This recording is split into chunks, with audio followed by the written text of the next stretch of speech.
안녕하세요. 전문 의학 지식, 레그 활용 LLM 기반 응급환자 필요 의료자원 지원 및 실시간 적합병원 매칭 서비스 발표를 맡은 이다정입니다. 발표는 다음과 같은 순서로 진행됩니다. 최근에 대전에서 한 심정지 환자가 응급실 이송 지연으로 인해 사망한 일이 있었습니다. 이 환자는 전화로 이송 가능한 병원을 찾다가 53분 만에야 대전의 한 대학병원에서 사망 판정을 받게 되었는데요. 이 과정에서 응급실 병상 없음, 전문의 없음, 담당 의료진 부재, 중환자실 진료 불가 등의 사유로 병원 7곳에서 수용 불가 통보를 받았다고 합니다. 대전소방본부에 따르면 해당 사건 이전 3일 동안 발생한 응급실 이송 지연 건수는 모두 23건으로 주말에만 18건의 이송 지연이 발생했다고 합니다. 누구보다 신속하게 치료를 받아야 할 응급 환자가 제때 병원을 찾아가지 못한 이유는 무엇일까요? 세계보건기구 WHO는 2019년 응급의학을 모든 의료 시스템의 핵심 과목으로 지정하였습니다. 2023년에는 보건 응급 상황에 대비하는 우선순위를 제시하는 등 지속적으로 응급의료의 중요성을 강조하고 있는데요. 우리나라는 이런 응급의료에 대한 정책적 관심이 상대적으로 낮은 편에 속합니다. 이러한 상황에서 한국 응급의료의 최근 가장 큰 이슈는 환자 재이송 문제입니다. 소위 응급실 뺑뺑이로 불리는 환자 재이송은 응급 환자가 병원 여러 곳을 전전하며 제때 치료받지 못하는 현상을 말하는데요. 소방청 자료에 따르면 2024년 환자 재이송 건수는 5,657건으로 2023년 대비 1,430건이나 증가했습니다. 또 2025년 설 연휴 기간에는 최근 2년 대비 2배 가까이 많은 환자 재이송이 발생했다고 합니다. 환자 재이송의 가장 큰 문제점은 중증 응급 환자의 이송 지연으로 이어진다는 점입니다. 소방청과 국립중앙의료원의 자료에 따르면 중증 응급 환자의 이송 지연 사례는 2022년 16,939건으로 19년 대비 4배 가까이 증가했고 골든타임 초과율은 52%에 달했습니다. 이로 인해 한국의 중증 응급 환자 전원율은 미국의 3배에 달하는데요. 대동맥 박리 환자는 4명 중 1명, 급성 심근경색 환자는 8명 중 1명이 최종 치료가 가능한 병원을 찾아 전원을 해야 하는 상황입니다. 그렇다면 대체 응급 환자는 어떻게 이송되고 문제는 어디서 발생하는 것일까요? 소방청의 응급 환자 이송 지침에 따르면 응급 환자 이송 시 119 접수가 되고 출동한 구급대원이 응급 환자 구조 후 치료가 가능한 병원을 찾아 응급실로 이송합니다. 이후 환자의 병증에 맞는 치료가 이루어지게 됩니다. 그렇다면 모든 환자는 동일한 응급도로 분류되어 이송될까요? 아닙니다. 응급환자 구조 후 병원 이송 직전 단계에서 구급대원은 프리케이타스라는 한국형 응급환자 분류 도구를 사용하게 됩니다. 이 프리케이타스에 활력 징후, 증상별 고려사항 등 환자에 대해 파악한 정보를 기반으로 응급도와 병명을 판별하게 되고 이를 병원 이송 전 단계에서 확정하게 됩니다. 그렇다면 응급환자를 이송할 때 무슨 기준으로 응급실을 선정할까요? 현재 국립중앙의료원의 응급의료의료센터는 실시간 응급실 정보 조회 서비스를 제공하고 있습니다. 이 서비스를 통해 실시간으로 응급실 정보를 수집 및 제공하여 응급 환자에게 최적의 병원을 선정할 수 있도록 안내하고 있습니다. 하지만 문제점은 여기서 발생합니다. 이 프리케이타스와 실시간 응급실 정보 조회 서비스가 서로 별도로 운영되고 있다는 점입니다. 한시가 급한 응급 상황에서 두 서비스를 오가며 이용하는 것은 여간 어려운 일이 아닌데요. 이로 인해 두 서비스의 존재에도 불구하고 현재 응급 현장에서는 여전히 유선으로 소통하고 있습니다. 전화로 이송 가능한 병원을 찾고 거절당하고 또 다른 병원을 찾아 전화하는 과정에서 골든타임은 지체되고 환자의 생존율은 낮아지게 됩니다. 저희는 현실적으로 도움이 되는 서비스를 만들기 위해 현직자 인터뷰를 진행하였습니다. 권역응급의료센터 출신 구급대응 인력, 현지 119 구급대원, 응급실 간호사 출신 구급대원과의 인터뷰를 통해 현재 겪고 있는 어려움을 보다 명확하게 파악할 수 있었습니다. 기존 프리케이타스 이용 시 환자의 증상과 병명을 일일이 구체적으로 입력해야만 정확한 환자 분류가 가능하고 이 결과가 구급대원의 업무 평가로 이어진다는 문제점을 확인하였고 응급 현장의 특성과 요소 소통 과정의 어려움을 이해할 수 있었습니다. 또한 어떤 서비스 구조여야 응급 현장에 맞아서 사용성이 높을지 등 다양한 방면에 대한 인사이트를 얻을 수 있었습니다. 최종적으로 저희가 응급 의료에 대해 정리한 문제사항은 크게 소셜과 커뮤니케이션 두 가지 섹터로 나눌 수 있습니다. 저희는 이 중 데이터 분석과 서비스 개발을 통해 기여할 수 있는 커뮤니케이션에 집중하여 프로젝트를 진행하였습니다. 최종적으로 본 프로젝트의 목표는 다음과 같습니다. 응급 환자의 적합병원 이송 과정의 비효율을 분석하고 전문 의학 지식 레그 LLM을 활용해 필요 의료 자원 추론을 통한 증상 및 응급도 기반 최적 병원 매칭 시스템을 개발하고자 합니다. 먼저 응급 현장에서 사용하고 소통하기 편리한 형태의 UI UX로 서비스 전반을 개선하고 분리되어 있던 두 시스템을 통합합니다. 이를 통해 환자 분류의 어려움과 병원 매칭 과정의 불편함을 개선하여 골든타임 확보와 환자 재이송 문제 해결에 기여하고자 합니다. 본 프로젝트는 다음과 같은 비즈니스 임플리케이션을 갖습니다. 현재의 문제 상황은 이렇습니다. 지금의 시스템은 비의료인이 사용하기 어려운 서비스 구조이며 구급대원과 응급실 간의 시스템이 단절되어 있어 응급환자를 이송하기 위한 최적병원 선정이 어렵다는 것입니다. 이 문제 해결을 위해 저희 프로젝트에서 개발한 서비스를 통해 응급 현장에 특화된 UI UX를 기반으로 편리한 사용성을 확보하게 되며 레그 LLM 기반 명확한 추론 과정을 통해 최적병원을 매칭할 수 있습니다. 이는 불필요한 유선 전화를 방지하고 비응급 환자는 일반 병원으로 이송하는 등 응급실 의료진의 업무 효율성 향상 및 중증 응급 환자의 골든타임 단축을 통해 사회 경제적 비용을 절감하는 효과를 갖습니다. 또한 실시간 API 연동으로 단순 거리 기준이 아닌 병증 기준 병원 매칭을 한다는 점, 전국 병원 장을 통합하여 하나의 서비스에서 활용할 수 있다는 장점을 갖습니다. 끝으로 비의료인도 쉽게 사용할 수 있도록 전문 의학 지식을 학습한 레그 LLM을 통해 의료적 지식을 보완하여 보다 합리적인 의사결정에 도움을 줄 수 있습니다. 네, 이제부터 본격적으로 서비스가 동작하는 방식에 대해 설명드리겠습니다. 이번 페이지에서는 세 단계의 큰 맥락만 살펴본 후 각 단계별로 구체적으로 설명드리겠습니다. 첫 번째 단계는 구조대원이 응급 환자의 증상을 파악하고 그를 기반으로 인풋 데이터 값을 만드는 단계입니다. 두 번째 단계는 해당 데이터를 통해 환자에게 필요한 의료 자원을 추론하는 단계입니다. 세 번째 단계는 필요 의료 자원이 구비된 병원들 중 최적의 병원을 찾아주는 단계입니다. 첫 번째 단계입니다. 상단 이미지는 실제 구조대원이 활용하는 화면인데요.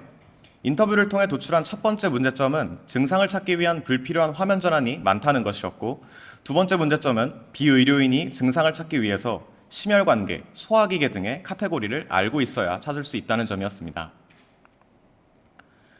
저희는 응급도 분류 화면의 편의성을 개선하기 위해 실제 환자 분류 가이드라인을 토대로 관계형 DB를 구축하였습니다. 그리고 이 가이드라인 데이터베이스를 활용하여 신속하게 응급도를 분류하는 규칙을 설정했습니다. 이는 심정지로 판단이 되면 1급, 매우 응급하다, 이렇게 판단한다, 이런 식으로 규칙을 정해놓은 것을 말합니다. 최종적으로 이 1단계의 과정을 개선 사항과 함께 설명하자면 다음과 같습니다. 먼저 질병 관련 사항을 한눈에 확인할 수 있도록 화면 디자인을 개선하였습니다. 그리고 응급대원이 자주 입력하는 증상이 있다는 걸 확인했고, 이에 따라 프리셋 커스텀 기능을 추가하였습니다. 여기서 증상 기반 사항을 선택을 하고 평가 완료 버튼을 누르게 되면 응급도가 판정되어 인풋 데이터로 만들어지는데요. 이 과정을 통해 환자를 크게 1에서 4급에 해당하는 응급과 5급에 해당하는 비응급으로 나눌 수 있었습니다. 다음은 1단계에서 도출된 인풋 데이터를 갖고 환자에게 필요한 의료 자원이 무엇인지에 대해 추론하는 단계입니다. 저희는 이 추론하는 모델로 LLM을 선택하였는데요. 이유는 다음 세 가지입니다. 첫 번째로 증상들의 조합된 의미를 파악하여 필요 자원을 추론할 수 있어야 했습니다. 두 번째로 환자 연령대와 성별에 따라서 다른 의료 자원이 필요하다고 판단했습니다. 마지막으로 새롭게 등장하는 정보와 비정형 데이터를 이해하는 기능이 필요하다고 판단했습니다. 저희는 레그를 구축하여 LLM의 수행 능력을 향상시켰는데요. 프로세스는 다음과 같습니다. 인풋으로 받은 증상 데이터를 벡터화하여 의학 지식이 담긴 문서 더미 중 유사한 세 가지 문서를 검색합니다. 이때 이 문서는 실제 빅5 병원이 참여하여 구축한 문서이며 문서의 형식은 논문, 의학교과서, Q&A 등의 형식이었습니다. 이후 환자 데이터와 이 문서를 LLM에게 같이 넘겨주며 이를 참고하여 추론할 수 있는 파이프라인을 구성하였습니다. 저희는 한글과 영어를 가장 잘 이해할 수 있는 엑사원이라는 LLM을 환자 프라이버시 보호 및 운영 비용 절감을 위해 로컬 환경에서 돌리는 방식을 선택하였습니다. 다음으로 환자 인풋 데이터는 LLM 추론을 거쳐서 환자 맞춤 의료 자원 데이터로 변환됩니다. 1에서 4급에 해당하는 응급 환자에게는 증상에 맞는 응급실 의료 자원 데이터가 도출되고 5급에 해당하는 비응급 환자에게는 증상을 기반으로 추론한 진료 과목 데이터가 도출됩니다. 이때 도출된 데이터는 제이슨 형식을 띠고 있는데요. 제이슨 데이터는 API 요청 시 파라미터로 사용이 되게 됩니다. 아무 파라미터가 없이 API 요청을 보내는 경우 모든 응급실 병원을 불러오게 되지만 이 의료자원 제이슨 데이터를 얹어서 API 요청을 보내게 되는 경우 해당 의료자원을 갖추고 있는 응급실만 필터링 되어서 불러오게 됩니다. 네, 마지막 단계입니다. 필터링된 병원에 대해서 상세 조건을 따져보는 단계인데요. 여기서 저희는 스코어링 방식을 사용하였습니다. 거리에 따른 페널티를 부여하고 병원 등급에 따라서 추가점을 부여하였습니다. 그리고 4가지로 구분되는 각 의료자원에 추가 점수를 부여하였는데요. 이유는 다음과 같습니다. 어떤 병원은 사용 가능한 의료자원을 개수까지 구체적으로 표시했지만 일부는 정보를 아예 제공하지 않았습니다. 따라서 각 병원에 대해 정보 제공, 정보 미제공, 그리고 불가능 이렇게 3가지 분류에 대해서 추가적인 점수를 부여했습니다. 이러한 스코어링 작업을 통해 환자에게 가장 적합한 병원을 도출할 수 있었습니다. 네, 최종 서비스 화면입니다. 1번 메뉴는 환자의 응급도와 증상을 표시하고 응급 대응 시간을 띄워주는 메뉴입니다.